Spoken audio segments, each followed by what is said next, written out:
A ver, son 5 y 8. Vamos a tratar de hoy compartir este capítulo, segundo viaje del apóstol Pablo, segundo viaje misionero, donde no sé si voy a poder compartir. Son creo que 40 versículos.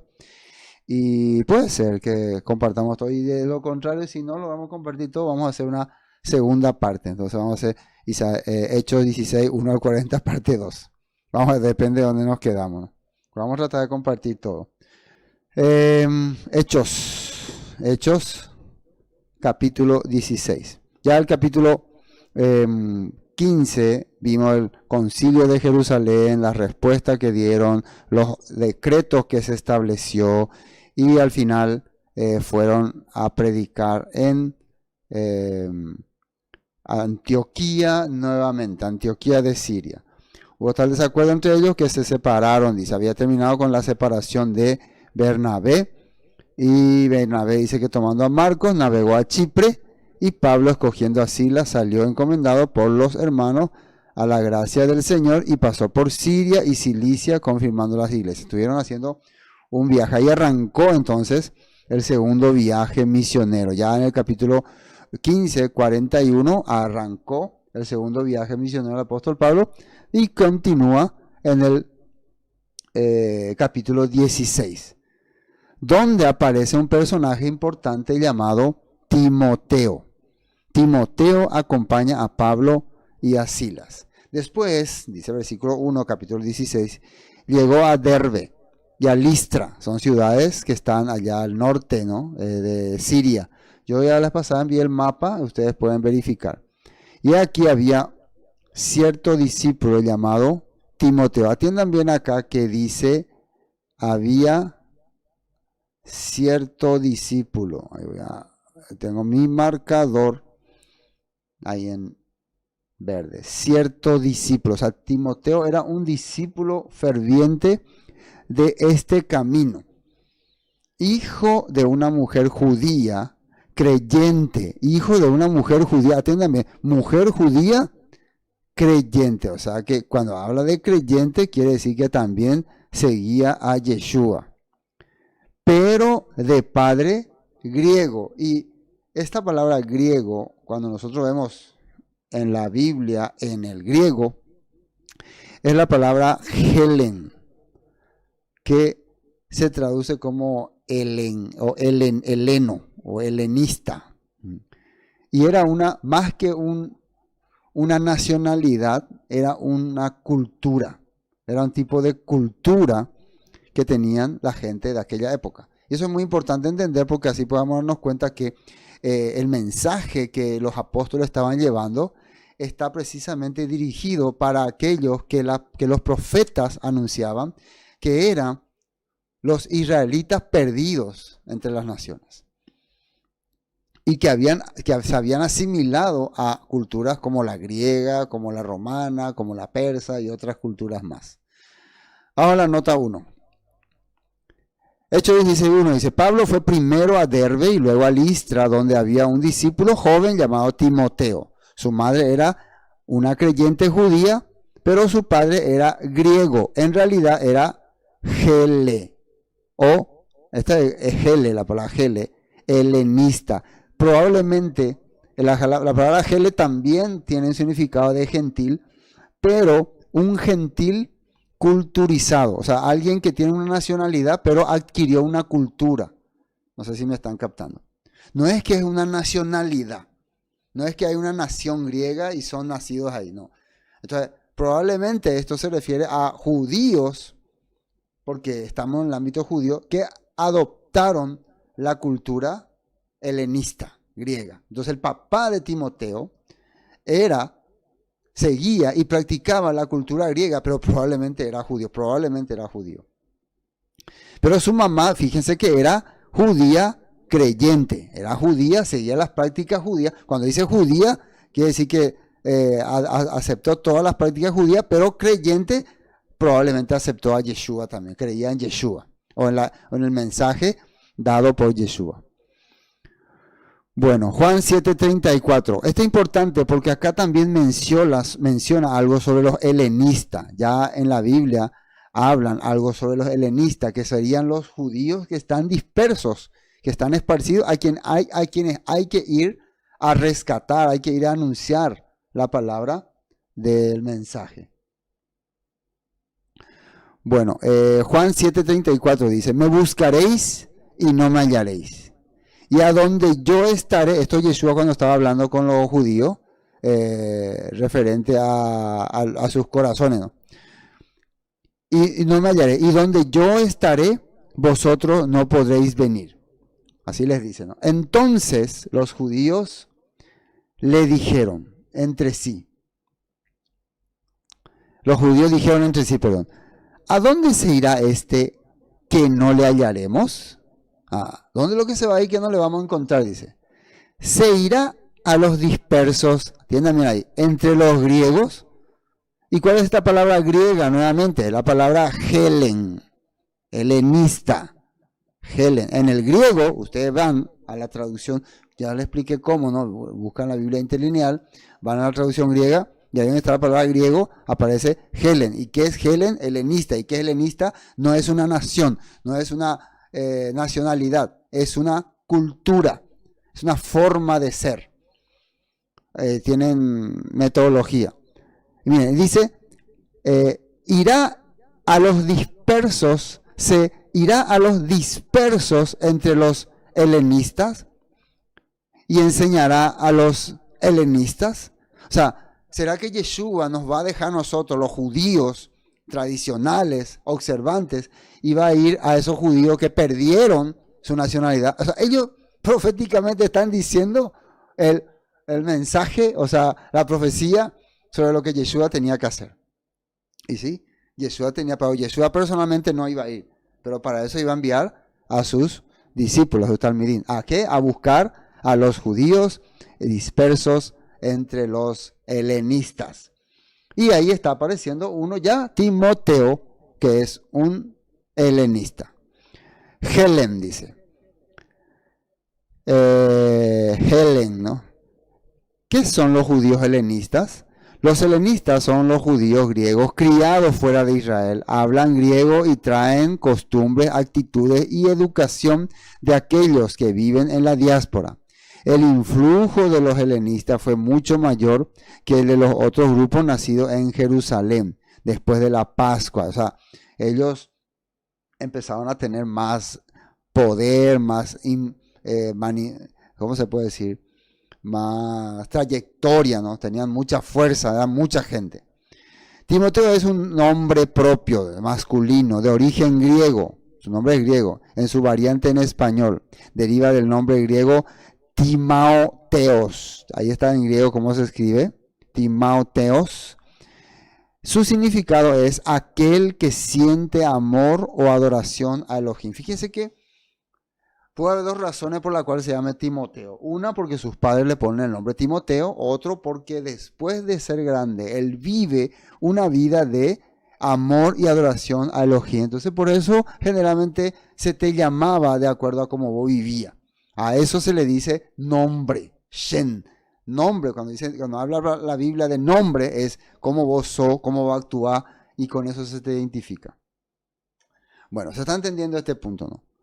Bueno, sigamos avanzando. Versículo 2. Y daban buen testimonio, dice, de él los hermanos que estaban en Listra y en Iconio. O sea, en ese lugar donde lo encuentra el apóstol Pablo y le invita a ser parte de su movimiento. A partir de este momento, Timoteo se convierte en un colaborador del apóstol Pablo. No sé si me siguen escuchando.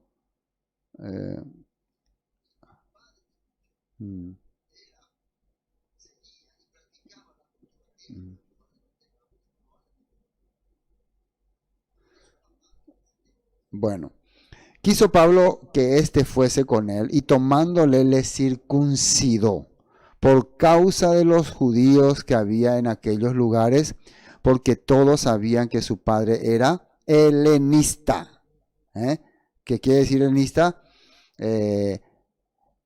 Disperso, o uno de los que se apartó de la fe hebrea, la fe judía. Y uno de los tiempos en donde más se apartaron fue justamente cuando estuvieron sometidos por el imperio helenista griego, ¿no? De Alejandro Magno. Ahora, ¿por qué fue circuncidado el apóstol Timoteo, ¿no? ¿Por qué lo circuncidaron? Hechos 16:3 dice, de modo que Pablo quiso que él los acompañara en el viaje por respeto a los judíos de la región, dispuso que Timoteo se circuncidara antes de salir, ya que todos sabían que su padre era griego. O sea, Pablo nunca estuvo en contra de la circuncisión como práctica de la fe judía, pero sí estaba en contra de la circuncisión como práctica, ¿cómo se puede decir? Como práctica para los gentiles, para los que no pertenecían al pacto hebreo, se puede decir, o más que pacto hebreo, a la cultura, al sistema.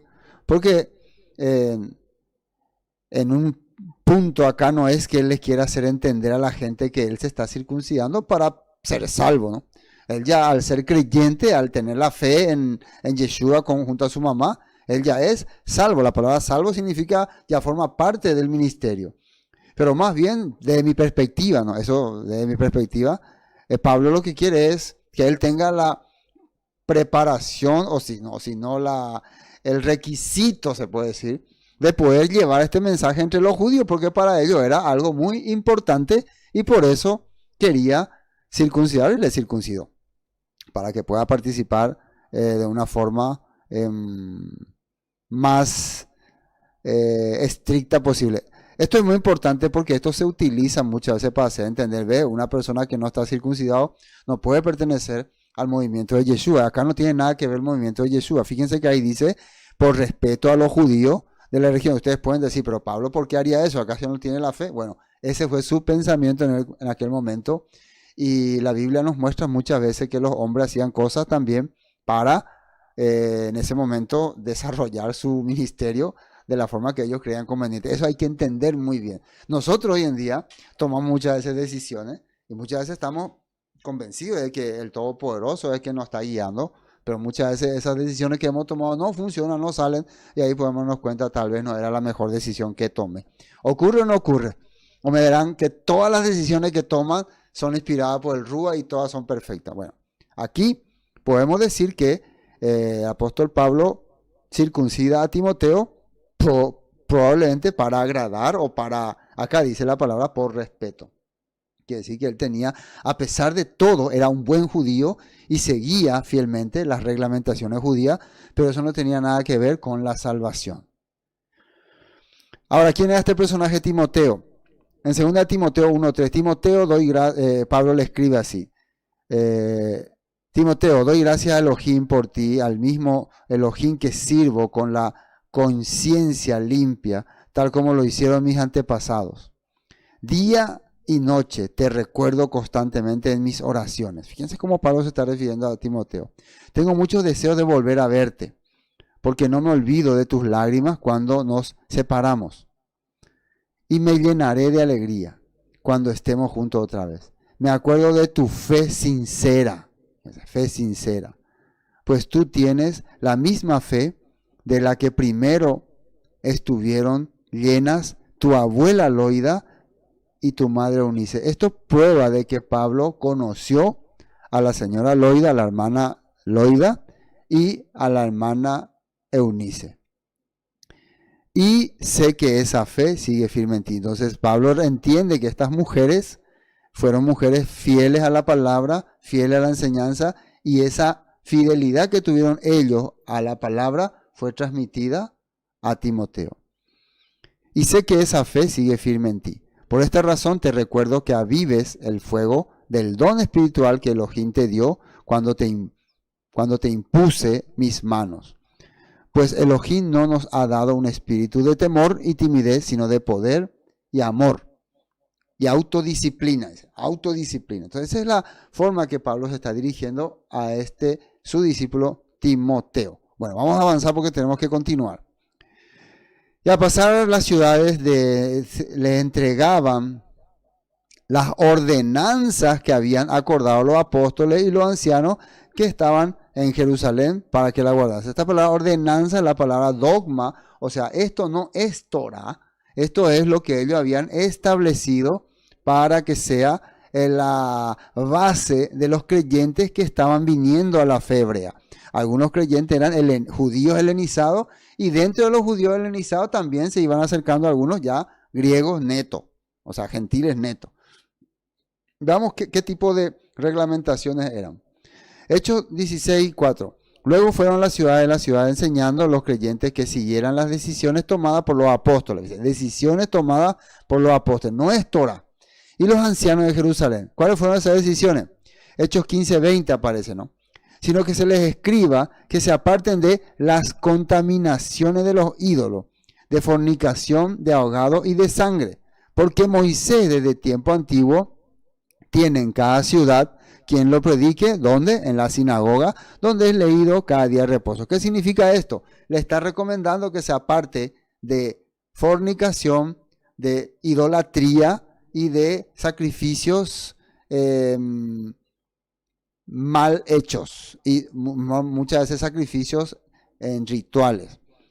Y de eso se apartan, y las demás cosas van a aprender, ¿dónde van a aprender? En la sinagoga los días de reposo. Por lo tanto, estos son judíos helenizados que están regresando a la fe a través de Yeshua. Y eso para muchos judíos es algo importante. Nuestro pueblo está regresando a la fe. Entonces, tenemos la ordenanza enumerada en 4 puntos. Primero, contaminación con los ídolos de fornicación. Cuando ellos iban y adoraban, eso ya explicamos la vez pasada, cuando adoraban un ídolo, no es el problema el ídolo, no es el problema la imagen, la estatua. El problema es lo que ellos hacían en homenaje o en nombre de ese ídolo, que eran fiestas, derroche, y ahí terminaban en pecados sexuales, ¿no? Ahogado y sangre, estilo de sacrificio. Generalmente ellos mataban a algún toro, lo colgaban o ¿cómo se puede decir?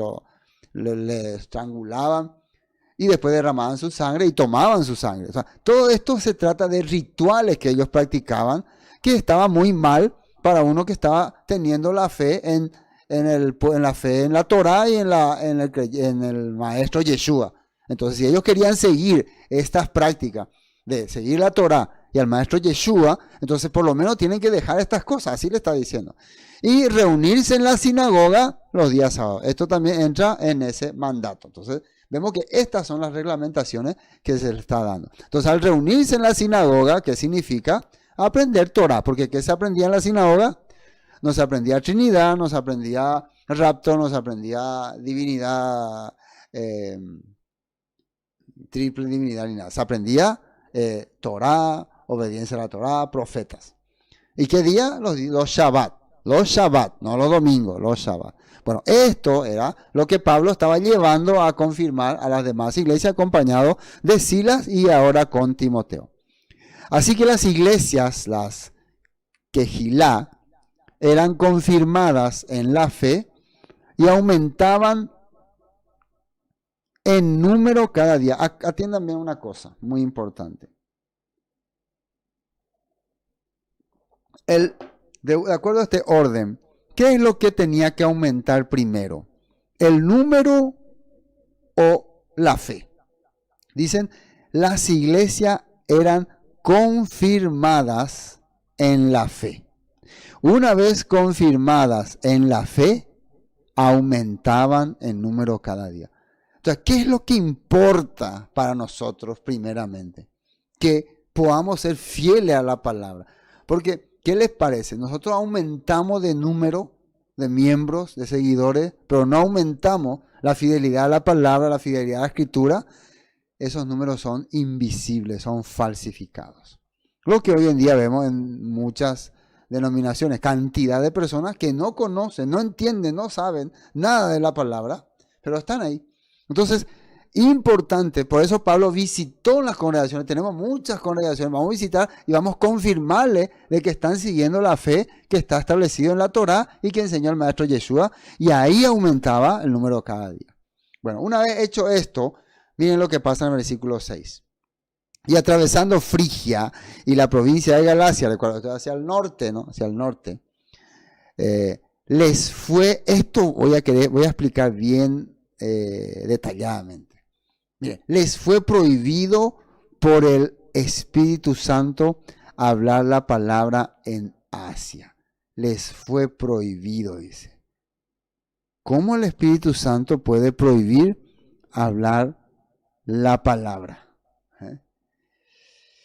Probablemente, escúchenme muy bien, hermanos y hermanas, hay una forma de entender esto. Nosotros, mi perspectiva, tenemos un plan, tenemos un propósito, tenemos una idea. Queremos ir a llevar el mensaje a Asia, hacia la región oriental sería, pero hay siempre algo que nos interrumpe. Puede ser tiempo, dinero, viaje, tormenta, clima, diferentes situaciones. Entonces los apóstoles o los hombres de fe, generalmente para tener esta definición o esta conclusión, oran, se reúnen, meditan y analizan la palabra, la escritura. Probablemente el Todopoderoso no tiene por el momento ovejas perdidas en esa región. Analizan ello. Entonces, vamos a esperar la voluntad del Todopoderoso. La situación hace que ellos entiendan, el Todopoderoso no nos permite ir hacia ahí. Por eso se puede usar la palabra el Espíritu Santo. El Espíritu Santo es la voluntad del Todopoderoso establecida en la Escritura. No establecida en la voluntad humana, establecida en la Escritura. Ellos sentían entonces que lo que la Escritura nos está mostrando o haciendo ver es que hacia acá están las ovejas perdidas de la casa de Israel. Y cuando llegaron a Misia, intentaron ir a Bitinia, pero nuevamente el Espíritu no se los permitió. Vamos a la nota 7. Luego al llegar a límites con Misia, se dirigieron al norte hacia la provincia de Bitinia, pero de nuevo el Espíritu de Jesús no les permitió ir allí. Eso me llamó la atención aquí. Y cuando llegaron a Misia, intentaron ir a Bitinia, pero el Espíritu dice, atiendan bien acá, no se los permitió, en Reina Valera. Pero cuando vos ves otras versiones, por ejemplo, la Nueva Traducción Viviente, que yo confío mucho, ¿no? Porque me ayuda mucho a entender, aparece el Espíritu de Jesús. El Espíritu de Jesús no les permitió. O sea, Jesús le aparece y le dice, no van a ir aquí. Algo así más o menos podríamos entender. ¿Qué es el Espíritu de Jesús? Hoy vamos a entender el Espíritu. Rúa es Espíritu. Y Jesús es Yeshua, ¿no? El Maestro. Miren esta versión. Esta es la versión Biblia Kadosh. Cuando llegaron a la frontera de Misia, trataron de ir a Bitinia, pero el Rúa de Yahshua no los dejó. Acá también dice el Rúa de Yahshua. ¿Qué es el Rúa de Yahshua? Explíquenme. 1 Timoteo 2:5 dice, pues hay un Dios y un mediador que puede reconciliar a la humanidad con Dios y es el hombre Cristo Jesús. O sea, cuando la Biblia se refiere a el espíritu de alguien o el espíritu de un personaje, de una persona, no pensemos que es una voz que nos está hablando, que puede ser, ¿no? Que vos escuches. Miren, las personas pueden tener visiones, revelaciones, manifestaciones, pero nosotros queremos hablar ahora de lo que la Escritura nos quiere decir. Otra vez les digo, yo valoro, respeto todas las experiencias que las personas dicen que experimentaron. Si ustedes dicen que sintieron la voz de Jesús, que les habló, que les dijo tal cosa, se les respeta. Pero nosotros queremos descifrar lo que la Biblia está diciendo. Cuando la Biblia está hablando del espíritu de tal persona, está queriendo hacernos entender, porque esa palabra espíritu se relaciona con la enseñanza, con lo que enseñó. Quiere decir que cuando ellos querían ir tal parte, otra vez les digo, ellos se sentaban, oraban, investigaban. El Todopoderoso, ¿cómo nos enseñó? Yeshua, ¿qué nos explicó? ¿Qué dijo en la Torah? ¿Qué dicen los profetas? Así, ¿entendés? No. Yeshua no quiere que nos vayamos allá. Por la palabra ellos descubrían o entendían, es el Rúa de Yeshua que estamos recibiendo y que nos dice, no vayan ahí. ¿Y cómo podemos entender esto? Miren este texto. Acá dice entonces, Timoteo 2:7, que hay un Dios y un mediador. Quiere decir que Yeshua es mediador, que puede reconciliar la humanidad con Dios, y es el hombre Yeshua HaMashiach. Él es el único, o sea, a él se le puso como mediador. ¿Qué significa mediador? Que su enseñanza nos va a acercar a la voluntad de Dios. Lo que él nos enseñó va a hacer que nosotros podamos entender la voluntad de Dios. Los que creemos en Yeshua, los que no creen, bueno, no hay problema. Pero los que creemos, sí. Y eso, miren lo que dice la Torah. Números 11:17. Y yo descenderé. Esto es cuando Moisés tenía que dar el mensaje de Dios al pueblo.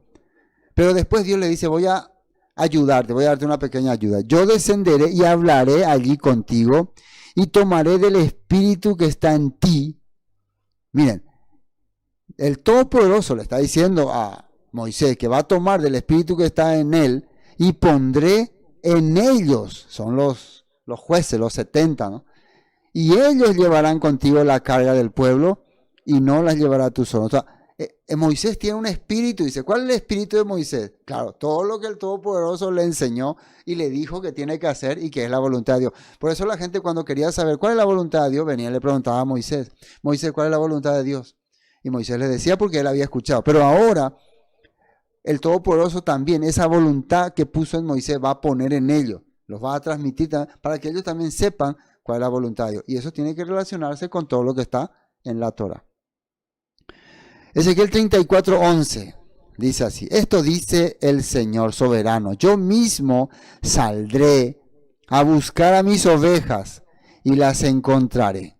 Seré como un pastor que busca al rebaño esparcido.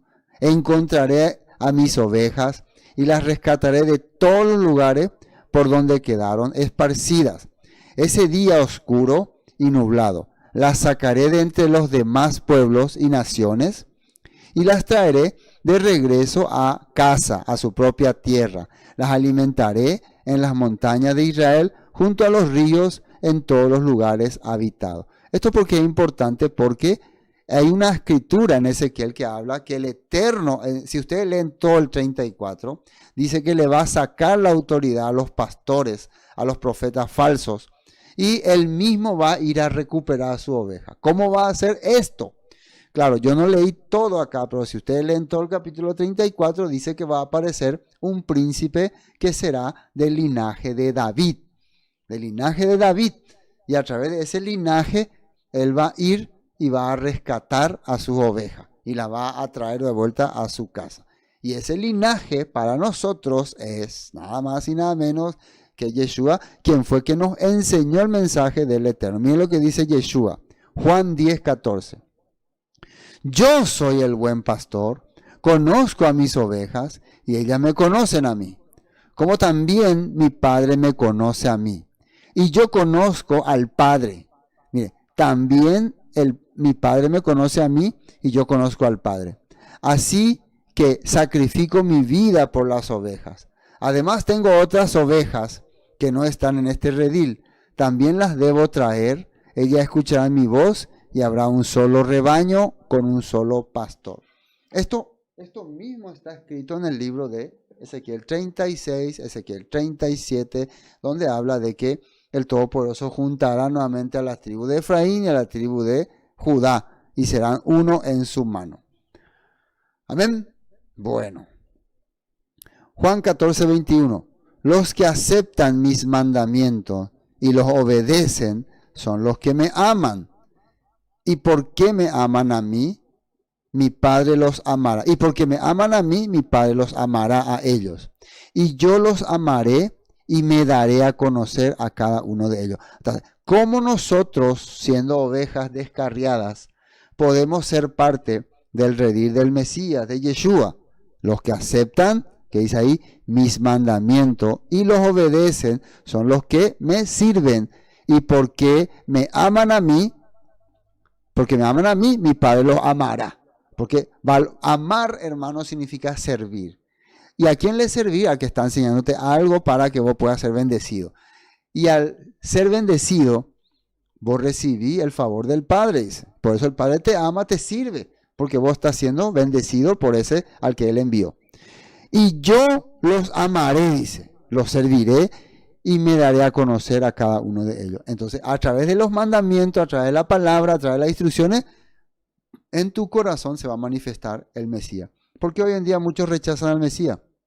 Probablemente porque rechazan también los mandamientos de Dios. Juan 14, 22.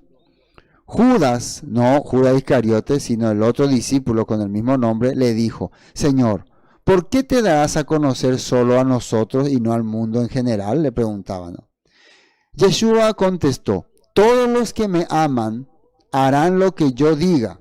Mi Padre los amará y vendremos para vivir con cada uno de ellos. El que no me ama no me obedece. El que no me sirve no me obedece. Y recuerden, mis palabras no son mías. Lo que les hablo proviene del Padre, quien me envió. Les digo estas cosas ahora mientras todavía estoy con usted. Entonces, todo se relaciona con seguir y escuchar su palabra. Sin embargo, cuando el Padre envíe al abogado defensor, el Padre envía al abogado defensor como mi representante. Entonces, esta versión habla de un abogado defensor, hablando del Ruach HaKodesh, ¿no? Como mi representante, es decir, el Espíritu Santo, Él les enseñará todo y les recordará cada cosa que les he dicho. En la mentalidad cristiana tradicional, directamente ponemos a un ser espiritual, un tercer Dios, ¿no? El espíritu, una paloma. Pero en la mentalidad hebrea es algo así como algo que vuelve a vos. Cuando vos estás en un lugar y está aconteciendo algo en tu vida y necesitas una respuesta, y ahí, como vos tuviste fe y fidelidad y amaste al que te enseñó y al que le envió al que te enseñó, te vuelven esas palabras y te ayudan para seguir tu vida. A eso se le dice con recordará cada cosa que les he dicho. O sea, el espíritu de Yeshua es ese sentimiento que vos tenés cuando recordás todas las cosas que aprendiste de él, o sea, de la Torah. Es el espíritu de Yeshua. Y eso es lo que está aconteciendo acá con el apóstol Pablo y con Silas. Bueno, avancemos, nos faltan muchos versículos.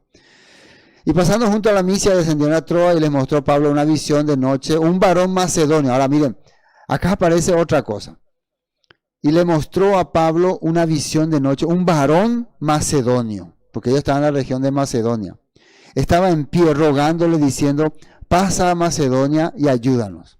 O sea, esto no es que esto sea verdad, él sentía que vio así. Miren lo que dice el 10. Cuando vio la visión, enseguida procuramos partir para Macedonia, dando por cierto que Dios nos llamaba para que le anunciásemos el Evangelio. Dando por cierto quiere decir, ellos pensaron, esta visión es un llamamiento de Dios. No dice que es un llamamiento de Dios. Ellos pensaron.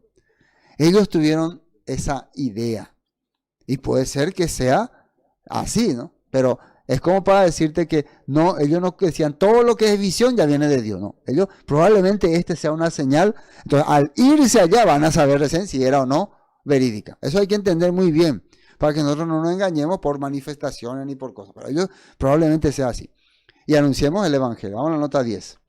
Entonces decidimos salir del inmediato hacia Macedonia después de haber llegado a la conclusión, dice, de que Dios nos llamaba a predicar la Besorá allí. O sea, ¿y cómo se llega a la conclusión? Se reúne, se medita, se ora, se analiza, se ve los textos, se ve a dónde será que el Eterno quiere mandarnos.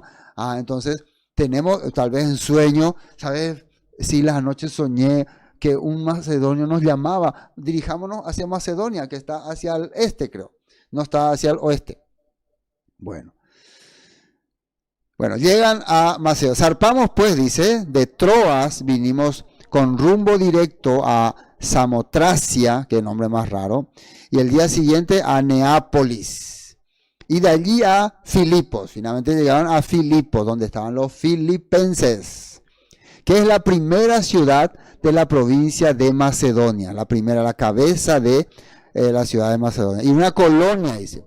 Y estuvimos en aquella ciudad algunos días. Llegaron a Filipos a ver ¿qué será que el Todopoderoso nos va a enseñar en este lugar? ¿Qué será que nos va a mostrar?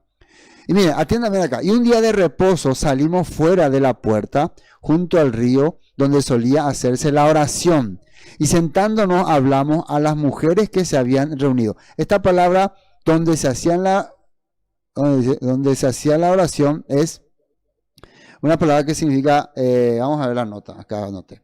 El día de descanso, o sea, en Shabbat, nos alejamos un poco de la ciudad y fuimos a la orilla de un río donde pensamos que la gente se reuniría para orar. Y nos sentamos a hablar con unas mujeres que se habían congregado. Acá está el lugar, Bet-Fila, allí. El lugar se llama Bet-Fila. Era un pequeño lugar de encuentro donde todos los devotos de la Torah, devotos de la fe judía, por más que se habían helenizado y por más que vivían en provincias romanas, helenísticas, tenían esa esencia de recordar sobre su pueblo, se reunían. No eran judíos devotos, sino los judíos pues tienen en su corazón siempre el recordar su fe. Entonces ellos se reunían, a eso se le llama Bet-Filá, que se traduce como casa de oración. Entonces, donde nosotros podemos reunirnos como hermanos, a aprender la palabra, a orar, a recordar la Torah, ese lugar ya se considera una casa de oración. No necesitamos establecer, no sé, como hoy en día muchas personas quieren una gran congregación, una iglesia, o se puede también, ¿no? Pero si vamos a hacer eso, vamos a perder mucho tiempo. Nosotros necesitamos ya unir nuestro corazón a la Torah, y por eso hoy en día el Padre nos permite, por ejemplo, algunos lugares como en Itagua, en J. Augusto Saldívar, acá en Luque y allá en el Hotel Dance Haynes. Así que para orar, Pablo, ¿qué buscó? El lugar donde se reunía la gente. Pues se podía llamar una mini sinagoga. Bueno, ¿y qué pasó ahí? Entonces una mujer, dice, llamada Lidia, vendedora de púrpura de la ciudad de Tiatira, que adoraba, miren, ¿a quién adoraba? A Dios. Era devota de Elohim. Estaba oyendo y el Señor abrió el corazón de ella para que estuviese atenta a lo que Pablo decía. Entonces, el que redacta, escúchenme muy bien, el que redacta es el que siente esto. No es que sea así. El que redacta por los acontecimientos deduce que, Señor, estás obrando en el corazón de esta mujer porque está abriendo su corazón para entender tu mensaje. Pablo estaba hablando probablemente del reino, probablemente del maestro Yeshua, y ella captaba para que estuviese atenta a lo que Pablo decía. Dice, nota 14. Para mí es un cumplimiento de lo que dice acá en Deuteronomio 30. Entonces el Señor tu Elohim te devolverá tu bienestar, tendrá misericordia de ti y te volverá a reunir de entre todas las naciones por donde te dispersó, dice. Aunque estés desterrado en los extremos de la tierra, el Señor tu Elohim te traerá de allí y te reunirá nuevamente. El Señor tu Elohim te hará volver a la tierra que perteneció a tus antepasados y será tuya de nuevo. Entonces te hará aún más próspero y numeroso que tus antepasados. Ustedes pueden leer todo el capítulo 30. Hay una promesa de restauración. Oseas 2:14 dice, pero he aquí que yo la traeré y la llevaré al desierto y hablaré a su corazón. Esa habla de su pueblo, que el Todopoderoso quería reconciliarse y para encontrarse con su pueblo le llevó a un lugar donde no tenía esperanza, que es el desierto. Bueno, lo mismo está pasando con esta mujer Lidia, vendedora de púrpura, probablemente una persona de buena situación económica, porque la púrpura es algo muy valioso, probablemente eran telas, y le invita al apóstol Pablo, versículo 15, y cuando fue bautizada, miren, fue bautizada, y su familia nos rogó diciendo, si habéis juzgado que yo sea fiel al Señor, entrad en mi casa y posad, y nos obligó a quedarnos, o sea, nos permitió.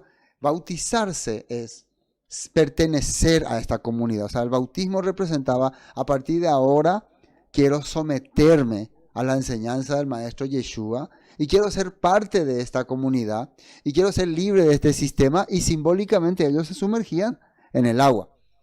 No sé, justamente en ese lugar había un río, dice, Entonces ahí nomás ya se decidió.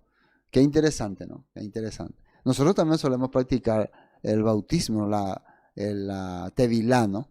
Para todos aquellos que quieran ser parte con sinceridad del camino de restauración. No del camino religioso, del camino de restauración. Y miren que cómo cambia el corazón de una persona.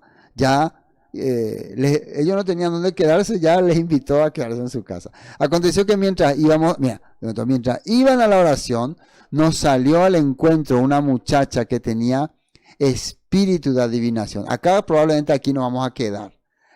Espíritu de adivinación. No sabemos, ¿ustedes qué les parece? Al ver esta palabra espíritu de adivinación, ¿cree que es algo bueno o algo malo? La cual daba gran ganancia a sus amos, adivinando. Dice que tenía espíritu de adivinación. Vamos a la nota 16. ¿Qué dice Deuteronomio 18:10? Por ejemplo, jamás sacrifique a tu hijo, a tu hija, con una ofrenda quemada. Tampoco permitas que el pueblo practique, ¿qué dice ahí? La adivinación, ni la hechicería, ni que haga interpretación de agüeros, ni se mezcle en brujerías. ¿Qué significa interpretación de agüeros? De cosas que podían suceder, cosas que podían pasar. Como hoy en día se ve en casi todas las denominaciones. Y pasará tal cosa, y ocurrirá tal cosa, y No, nosotros no estamos para adivinar ni ver qué va a suceder. Nosotros estamos para seguir la Torah, según la Biblia. Siguiendo a Pablo y a nosotros, por esta muchacha nos está hablando, que también probablemente toda esta comunidad donde Pablo está compartiendo, donde está llegando, probablemente son judíos helenizados, judíos que están agarraron la práctica, las prácticas, ¿no?, que hacían los pueblos que no seguían la fe hebrea. Por eso ellos están entre ellos y por eso pueden entender este mensaje. Después, y está siguiendo a Pablo y a nosotros daba voces diciendo, estos hombres, miren, son siervos del Elohim Altísimo. Atiendan muy bien. Esta palabra, Elohim Altísimo, es la palabra usada por judíos. Los judíos llamaban el Elohim Altísimo. Entonces, ¿por qué esta muchacha mencionaría que estos son siervos de Elohim Altísimo? Porque ella es probablemente o era o estaba en la comunidad que servía al Elohim, pero ahora ellos toditos, todos sus antepasados, todos han seguido el helenismo y por eso hacen estas prácticas, siguen estas prácticas. Pero según la escritura, ella era como una esclava y probablemente estaba poseída por este espíritu y la gente lo utilizaba como ganancia. Y uno diría, pero ¿acaso eso no es un don? Que pueda adivinar las cosas o pueda saber qué le va a pasar a las personas. Puede ser, pero de acuerdo a la Torah es una abominación. Porque probablemente muchas de las cosas que dice, y eso es mi pensamiento, ¿no?, son falsos. ¿Qué es lo que hacía que un falso profeta sea falso profeta? Que adivinaba o profetizaba cosas falsas. Ahora, está diciendo, estos hombres son siervos de Dios Altísimo, quienes os anuncian el camino de salvación. Aquí está diciendo algo verdadero, ¿no? ¿O con qué intención? Y esto lo hacía por muchos días, más desagradaba a Pablo. Se volvió y dijo al Espíritu, mira, acá Pablo le habla a un espíritu. ¿Qué es un espíritu? Es un aliento, es una fuerza, es una manifestación. Pero la pregunta es, ¿el espíritu te escucha? ¿El espíritu te habla? ¿El espíritu tiene cara, tiene ojo? ¿Qué es? ¿Qué es? Te mando en el nombre de Yeshua HaMashiach que salgas de ella. Y salió en aquella misma hora. Se fue. Lo que nosotros podemos entender es que una fuerza que vos no podés manejar, que vos no podés controlar, cuando entra en tu corazón, cambia totalmente tu manera de actuar y de pensar. Hermanos, increíblemente yo eso veo y vi en muchas personas. Muchas personas tienen una fe férrea a la Torá, a la palabra, pero de repente un momento parece que algo entró en su vida y cambiaron su corazón, su mente, todo. Todo cambiaron. No se puede decir, ¿será que entró un Satanás en él? No, es una fuerza. Yo siempre le llamo un sistema invisible que hace que cambie tu mentalidad, que hace que lo que pensaba ayer, ahora piense diferente, actúe diferente, haga diferente y considere diferente a las personas con las que algún tiempo vos convivía muy bien. Miren, yo tengo muchos hermanos con los cuales yo conviví muy bien, los aprecio, los siento todavía como familia, pero de repente en ellos entró un espíritu raro que les parezco que soy ya un traidor, un rebelde o un demonio o algo así. Ya no puedo congeniar con ellos. Eso es algo que en muchas personas va ocurriendo. Y yo ya estoy preparado para enfrentar los cambios de la mentalidad de las personas. Pero las personas no están preparadas para afrontar la realidad, las verdades. Al descubrir que muchas de las cosas que pensaban que era así, no era así. Y que estaban siendo manipulados por un rúa falso. Cuando se quiere interrumpir a este rúa falso, hay muchas personas que se molestan y se enojan. Entonces el apóstol Pablo vio, este tiene un espíritu falso, esto está engañando a las personas. Por más que decía, ellos son hombres que buscan salvación, por más que parecía que estaba hablando bien, no positivamente, no, es un espíritu falso, no es un espíritu que tiene la veracidad de la Torah. Es un espíritu de apariencia, que te está diciendo cosas que aparentemente son verdaderas.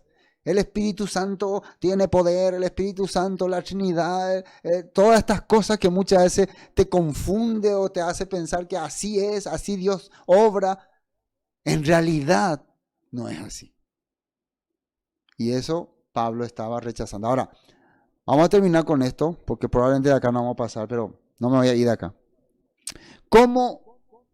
Miren, y si nosotros queremos ser libres de ese espíritu, que muchos hemos caído, están cayendo, ¿no?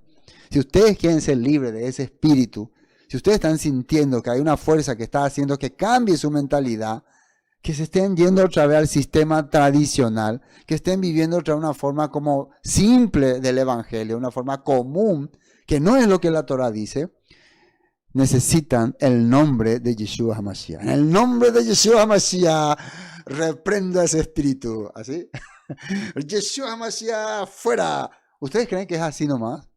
No. Cuando Pablo hablaba del nombre de Yeshua HaMashiach y estaba hablando con personas que probablemente sabían quién era o quién podía ser Yeshua HaMashiach, estaba diciendo lo siguiente: Yeshua es el Salvador. Mashiach es el ungido, el que vino a rescatar a su pueblo de este sistema corrupto y corrompido. ¿Y qué es entonces el nombre de Yeshua HaMashiach? Vamos a la nota 1. Primero, vamos a hablar un poco de este espíritu. ¿De qué se trata? Y la persona que atendiere a encantadores o adivinos para prostituirse, tras de ellos yo pondré mi rostro contra tal persona y le cortaré de entre su pueblo. Prostituirse, dice. ¿Quién? Encantadores y adivinos. La persona que atendiere, que consulta, que se dirige a tal persona. Levítico 20:27. Y el hombre o la mujer que evocar espíritus de muerto o se entregare a la adivinación, ha de morir. Será apedreado, su sangre será sobre ellos. Drástica determinación sobre esta. Entonces, ¿por qué creen que a Pablo le está tan molesto por lo que está haciendo esta persona? Porque esto está en la Torá. Número 23. Porque contra Jacob no hay agüero, no hay mala onda, ¿no? Ni adivinación contra Israel. Como ahora será dicho de Jacob y de Israel lo que he hecho Dios. O sea, contra el pueblo escogido no se puede adivinar, te va a pasar esto, te va a pasar aquello, o te va a ocurrir tal cosa. Segunda de Reyes 17:18 dice: esto es la causa por la cual el pueblo pecó contra el Todopoderoso. y él los entregó a caída. E hicieron pasar a su hijo y a su hija por fuego, y se dieron a adivinación y agüeros, y se entregaron a hacer lo malo ante los ojos de Yahweh, provocándole a ira. Yahweh, por tanto, se airó en gran manera contra Israel, y los quitó de delante de su rostro, y no quedó sino solo la tribu de Judá. Fíjense, hicieron pasar a su hijo, a su hija por fuego, y se dieron a adivinaciones y a agüeros. Entonces, la Torá, Reyes y los profetas están hablando que esto está prohibido y trajo perdición al pueblo. Entonces, ¿qué creen que Pablo entendía cuando veía a una muchacha siendo utilizada para ganancia ahí en el pueblo de Filipo y estaba siendo manejado por los hombres de ese lugar? Isaías 44:24, los profetas. Así dice Yahweh tu Redentor, que te formó del vientre. Yo, Yahweh, que lo hago todo, que extiendo solo los cielos, que extiendo la tierra por mí mismo, que deshago las señales de los adivinos y enloquezco a los agoreros, que hago volver atrás a los sabios y desvanezco su sabiduría. Dice, deshago las señales de los que dice que son adivinos. Ezequiel 13:9. Estará mi mano contra los profetas que ven vanidad y adivinan, que dice mentira. No estará en la congregación de mi pueblo. No estará en la congregación de mi pueblo, no será salvo. Ni serán inscritos en el libro de la casa de Israel. Ni a la tierra de Israel volverán. Y sabréis que yo soy Yahweh, el Señor. Entonces aquellos que quieren adivinar, no, ocurrirá tal cosa, sucederá tal cosa, y yo te veo, hermano, que tu vida está siendo así. Esos son agüeros, son adivinos. No, a Dios no le gusta eso. Al Eterno no le gusta eso. Al Eterno le gusta la gente que obedece, cree, actúa, acciona, comparte, respeta, valora la vida de las personas. No que está ahí siendo un misticismo total. Zacarías 10:2. Los ídolos caseros dan consejos sin ningún valor. Los adivinos predicen solo mentiras. Y los que interpretan los sueños dicen falsedades, que no dan consuelo. Así que mi pueblo vaga como oveja perdida y las atacan porque no tienen pastor. ¿Qué necesita alguien? ¿Un adivino? ¿Un agorero? ¿Un interpretador de sueños? ¿Qué necesita? Un pastor que les guíe con pasto. ¿Qué es pasto? Alimento. Palabras de nuestro maestro Yeshua o de su evangelio. Mateo 8:16. ¿Qué hacía Yeshua cuando venían este tipo de personas con fenómenos en su mente? Y cuando llegó la noche trajeron a él muchos endemoniados y con la davar o palabra echó fuera a los demonios y sanó a todos los enfermos. Hay dos formas de entender la palabra. O les dijo fuera demonio, o empezó a compartir con las personas todo esto que yo acabo de compartir. Lo que dice la Torá, lo que dicen los profetas, lo que dicen los salmos, porque siempre he visto que Yeshua hablaba. ¿Acaso no está escrito en los salmos los profetas, en los reyes, en los salmos los profetas, la Torá, la ley? Yeshua era maestro de Torá, era desarrollador de los profetas. Por lo tanto, cuando Yeshua quería liberarle de los demonios a estas personas, usaba la Torá. Marcos 1:34. Entonces Yeshua sanó a mucha gente que padecía de diversas enfermedades y expulsó a muchos demonios, pero como los demonios sabían quién él era, no los dejó hablar, dice. Los demonios le conocían, dice. Sabían quién él era. ¿Quién él era? Era el profeta que había sido anunciado por Moisés, el cual el que no le oye va a quedar desarraigado. No era que le conocían ya a Yeshua de antemano, que ya Yeshua ya vivió en otra época. No, era el que estaba en la profecía, era el que hablaba que iba a ser el tacón de David, el linaje de David, el pastor que iba a restaurar los corazones. Ellos sabían eso, estas fuerzas espirituales. Mateo 10:7. Y yendo, Mateo dice, Yeshua, y yendo, predicad diciendo, atiendan bien, fuera demonios, alejados demonios, no. El reino de los cielos se ha acercado. Ustedes van a predicar sobre mi reino. El reino incluye mi Torah, los profetas y probablemente los salmos. Eso incluye predicación del reino, que es la Besorá, que es el evangelio, promesa de una tierra, promesa de un reino, promesa de una vida eterna, promesa de una restauración, resurrección. Todo eso ustedes van a predicar. Y mientras predican eso, ¿qué va a ocurrir? Van a sanar enfermo, limpiar leproso, resucitar muerte, echar fuera demonio. De gracia recibiste, da de gracia. No vayan a cobrar por eso. ¿Qué estaban haciendo con esta muchacha? La estaban lucrando. ¿Qué hacen mucho? Hoy en día, muchos en las congregaciones lucran, ¿no? Negocian. Bueno, vemos entonces que eso es en el nombre de Yeshua HaMashiach. Todo eso está en el nombre de Yeshua HaMashiach. Un espíritu falso no se va con que le grites. Nombre de Jesús, nombre de Jesús. Está con que le muestres, le desenmascares. Un espíritu es una fuerza opositora, una fuerza que se va en contra de la verdad. Y en contra de la verdad, cuando alguien se va en contra de la verdad, vos les tenés que responder con la verdad. Entonces ese espíritu reacciona, lógico, tambalea, se manifiesta, se aleja, te odia, te persigue. ¿Qué pasó acá? ¿Y qué pasó? Y salió aquella misma hora. Pero viendo sus amos que había salido la esperanza de su ganancia, prendieron a Pablo y a Silas y los trajeron al foro ante las autoridades. Miren lo que dice acá, la esperanza de su ganancia. ¿Por qué creen que muchos pastores no les gusta nuestra predicación? Muchos hermanos nos critican, yo le llamo hermanos, nos atacan, porque se puede ir, ¿qué dice acá? La esperanza de su ganancia, ¿no? Porque miren hermanos, si muchos se liberaran, yo estoy de acuerdo con que vos participes de una comunidad donde te sientas bien, porque el hombre por naturaleza es sociable, pero es terror, y yo estoy en contra de eso, que te quieren meter ideas como que si vos no servís a la iglesia no vas a ser bendecido, si vos no haces esto, si vos no haces, y manipulan tu vida, y no te dejan muchas veces compartir con tus padres, no te dejan compartir con tu familia, no porque tus padres son paganos, porque tus padres son carnales, porque nosotros tenemos nuestra familia que el Padre nos permitió, tal vez ellos hacen cosas que a nosotros no nos agrada, pero son nuestra gente y tenemos que amarle y tenemos que valorarle, y si queremos ser luz entre ellos, por lo menos tenemos que en los momentos clave compartir con ellos.